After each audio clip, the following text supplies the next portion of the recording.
انبیاء تو بہت آئے لیکن محمد سا کوئی نہیں آیا، انبیاء تو بہت آئے لیکن آمنہ کے لال کے جیسا کوئی نہیں آیا۔ حضرات گرامی، اگر سنہیتاؤں میں جو کچھ محمد صلی اللہ علیہ وسلم کے بارے میں ہے ان کا تذکرہ کیا جائے تو پھر رات گزر جائے گی، اس کا ایک حصہ بھی بیان نہیں ہو سکے گا۔ رسول اکرم صلی اللہ علیہ وسلم کی شخصیت ہی ایسی شخصیت ہے جو دنیا میں سب سے زیادہ جس کی تعریف کی جاتی ہے، اور ایک حیرت انگیز بات یہ بھی ہے کہ رسول اکرم صلی اللہ علیہ وسلم کی جتنی مخالفت کی جاتی ہے کسی نبی کی نہیں کی جاتی، کسی انسان کی نہیں کی جاتی، کیونکہ یہ دنیا ہمیشہ دو خانوں میں بٹی ہوئی ہے اور بٹی ہوئی رہے گی۔ ایک پر اللہ تبارک و تعالیٰ کا نظام چلتا ہے اور دوسرے پر ابلیسی نظام رواں اور دواں ہوتا ہے۔ لیکن یہ حقیقت ہے، جاننے والے جانتے ہیں، پہچاننے والے پہچانتے ہیں، پڑھنے والے پڑھتے ہیں، یاد کرنے والے یاد کرتے ہیں کہ غیر مسلموں نے، انگریزوں نے، ہندو بھائیوں نے اور دیگر لوگوں نے بھی ہمارے رسول صلی اللہ علیہ وسلم کی ایسی تعریف کی ہے کہ کوئی مسلمان بھی ویسی تعریف نہیں کر سکتا۔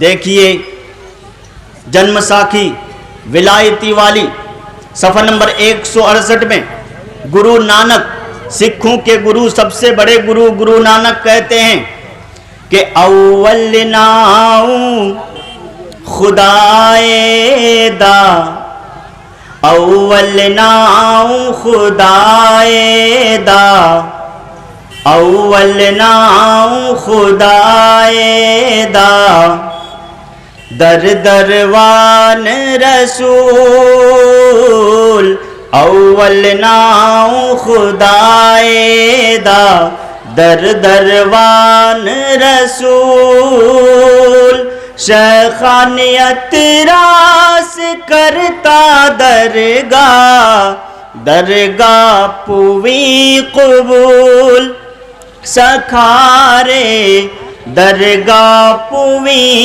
قبول۔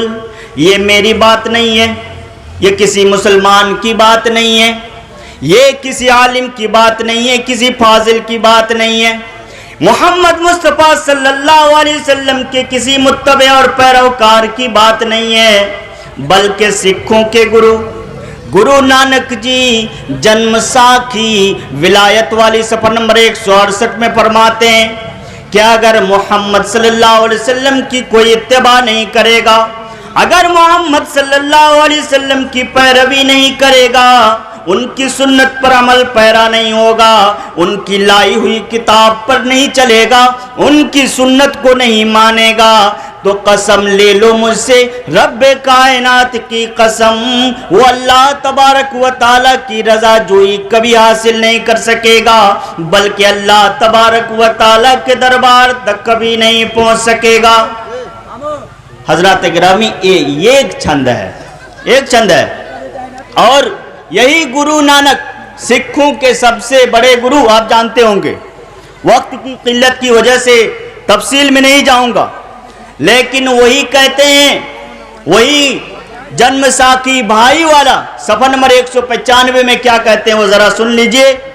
وہ کہتے ہیں، گرو نانک جی کہتے ہیں کہ جو کوئی بھی محمد کی اتباع نہیں کرے گا، جو کوئی بھی محمد کی پیروی نہیں کرے گا، اللہ تبارک و تعالی کے دربار میں اس کو رسائی حاصل نہیں ہوگی، اللہ تبارک و تعالی اس کا کوئی عمل قبول نہیں کرے گا، بلکہ اس کے ہر عمل کو ضائع کر دے گا۔ میرے دوستوں اور بھائیوں، گرو نانک جی کون تھے یہ آپ جانتے ہیں، سب کچھ آپ کو پتا ہوگا۔ وہ کوئی مسلمان نہیں تھے، بلکہ انہوں نے ایک مذہب کی بنیاد ڈالی، اور اس مذہب کا نام سکھ ہے، سکھ مذہب ہے، لیکن اسی مذہب کی کتاب میں صفحہ نمبر 195 میں خود گرو نانک جی نے کہا ہے کہ محمد کی اتباع کے بغیر کوئی بھی ان کی شفاعت نہیں پائے گا، اور جو محمد کی شفاعت نہیں پائے گا وہ جنت کا دار تک نہیں دیکھ سکتا۔ حضرات گرامی یہ گرو نانک جی کے اقوال ہیں، اور انہی اقوال کو اور گرو نانک جی کے عقائد کو دیکھتے ہوئے گرو ارجن جو سکھوں کے 5 گرو میں سے ایک بڑے گرو ہیں، انہوں نے کہا، غور سے سننا، اٹھے پہر بھوندا پھرے، اٹھے پہر بھوندا پھرے، کھاون سندڑے سول، اٹھے پہر بھوندا پھرے، کھاون سندڑے سول، کھاون سندڑے سول۔ وہ کہتے ہیں کہ جو محمد کی پیروی نہیں کرے گا وہ دنیا میں 8 پہر بھٹکتا رہے گا۔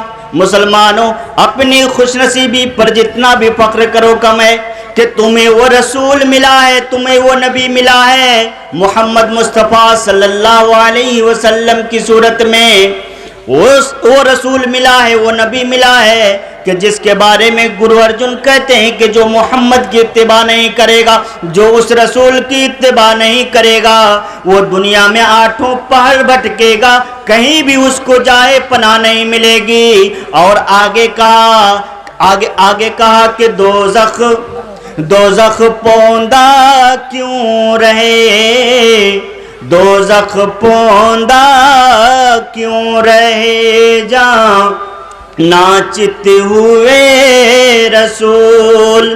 کیا اور وہ مرنے کے بعد جہنم کے سوا کوئی جگہ نہیں پا سکے گا؟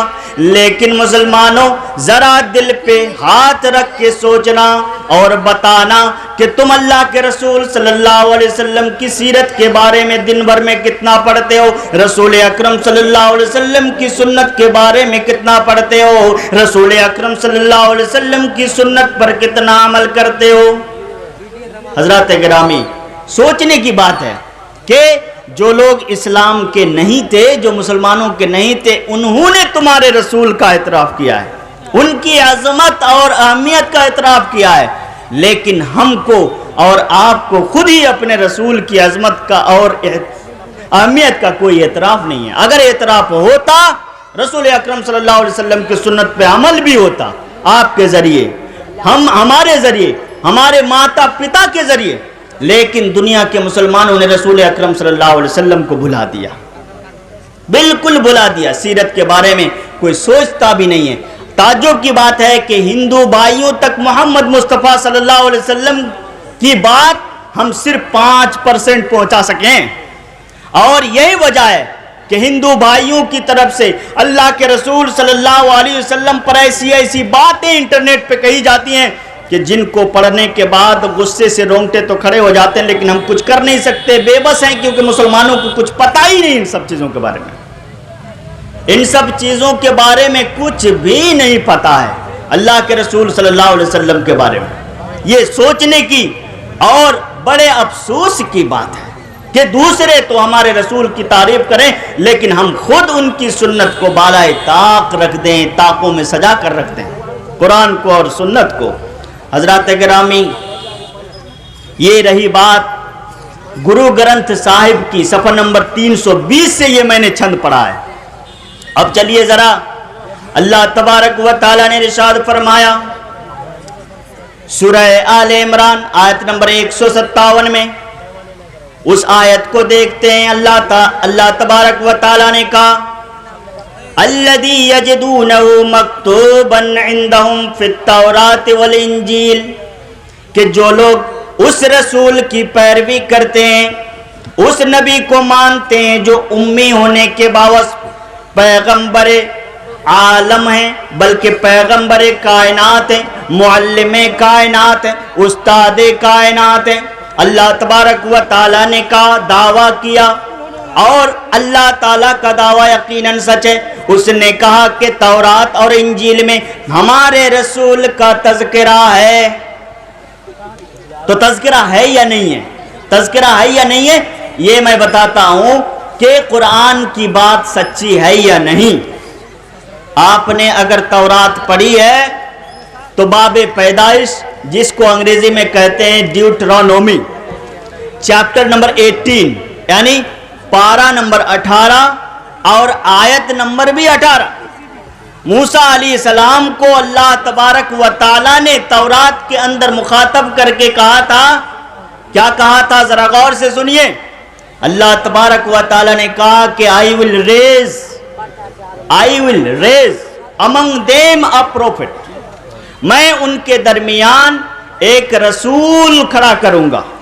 ایک رسول کھڑا کروں گا. اللہ تبارک و تعالیٰ کا قول ہے ڈیوٹرونومی چیپٹر نمبر 18 18 اور آیت نمبر بھی 18. اللہ تبارک و تعالیٰ نے کہا کہ I will raise them a prophet like thee. یہ دی جو ہے THEE یہ پرانا روپ ہے یو کا. یو منے تم یا آپ, اس کا پرانا روپ ہے اور اسکرپچر میں ابھی بھی استعمال ہوتا ہے. یعنی مذہبی چیزیں جب آپ لکھیں گے تو انگریزی میں یو کی جگہ پہ دی لکھتے ہیں, لکھا جاتا ہے اسکرپچر میں خاص کر کے. یعنی اللہ تبارک و تعالیٰ کی طرف سے جو نازل شدہ کتاب ہے اس میں اللہ تبارک و تعالیٰ نے کہا کہ I will raise them up a prophet like you from among their brethren. کہ ان کے بھائیوں میں سے ہی میں ایک نبی کھڑا کروں گا. And I will put my words into the mouth of the prophet and he will tell them what I will command him. اور میں اس کے منہ میں I will put in the mouth of the prophet my words. میں اپنے الفاظ اس کے منہ میں ڈالوں گا, اس کے منہ میں ڈالوں گا اور وہ وہی کچھ بولے گا جو الفاظ میں اس کے منہ میں ڈالوں گا اور اس کے سینے میں ڈالوں گا.